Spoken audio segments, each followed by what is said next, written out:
নমস্কার বন্ধুরা, আজকের এই ব্লগ ভিডিওতে আপনাদেরকে স্বাগত জানাচ্ছি। তো পাশেই যে দাদাকে দেখতে পাচ্ছেন, ওই দাদার পকেট হালকা করার জন্য আমরা বের হয়েছি। তো আরো কয়েকজন আসবে, তাদের জন্য অপেক্ষা করতেছি।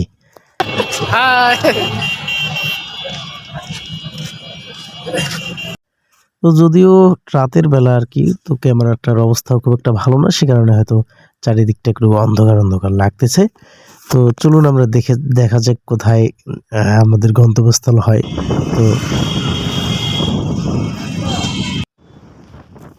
তো আমরা যাদের জন্য অপেক্ষা করছিলাম তাদের রাস্তায় নাগাল পেয়ে গেলাম। তো একসাথে আমরা চলছি। তো আমাদের প্রথমের গন্তব্যস্থান ছিল পুলের হাটে।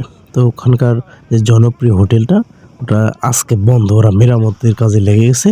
তো আমাদের নেক্সট যেখানে আসলাম সেটা হইলো মানিক ভাইয়ের ভাতের হোটেল এবং দিগন্ত মিষ্টান্ন ভান্ডার, মানিক দাদার হোটেলে। তো এখানকার সাইনবোর্ডটা আপনারা প্রথমেই গিয়ে দেখতে পারবেন।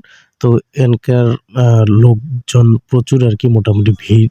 তো আমরা এইখানেই ঢুকলাম, যদিও গাড়ি রাখার জায়গা একটু স্বল্প রয়েছে।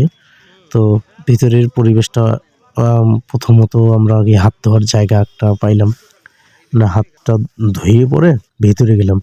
খাবারগুলো বিভিন্নভাবে সাজানো আছে, যে যার পছন্দ, হাঁস, খাসি, মুরগি, যে যারটা। তো আমরা হাঁসের মাংস অর্ডার করে দিলাম। এই যে বাবু খাচ্ছে।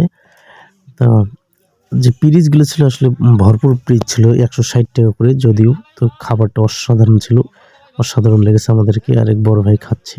তো এখানে হচ্ছে খাবার যে চাওয়াটা আর কি, যদি আমাদের ঝোল টোল শর্ট পড়ে, তো দেখি যে শুধুমাত্র ঝোলের দেয় না, ঝোলের সাথে হচ্ছে 2 পিস করে মাংস দেয়। তো আমি বেশি।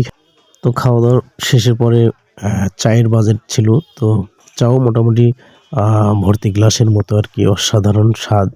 তো এই বড় ভাই খাচ্ছে, একটু লাইভ হোক। তো খাওয়া শেষে সবাই মিলে একটা করে সেলফি তুলে রাখলাম স্মৃতি হিসেবে রাখার জন্য। তো দোকানটা মোটামুটি অনেক ভিড়ের। তো খাওয়াটাও অনেক ভালো লাগছে, আর হয়তো ভবিষ্যতে আসতে পারে। এইগুলো হলো আমাদের স্মৃতির মুহূর্ত। ধন্যবাদ সবাইকে এই ভিডিওটা দেখার জন্য।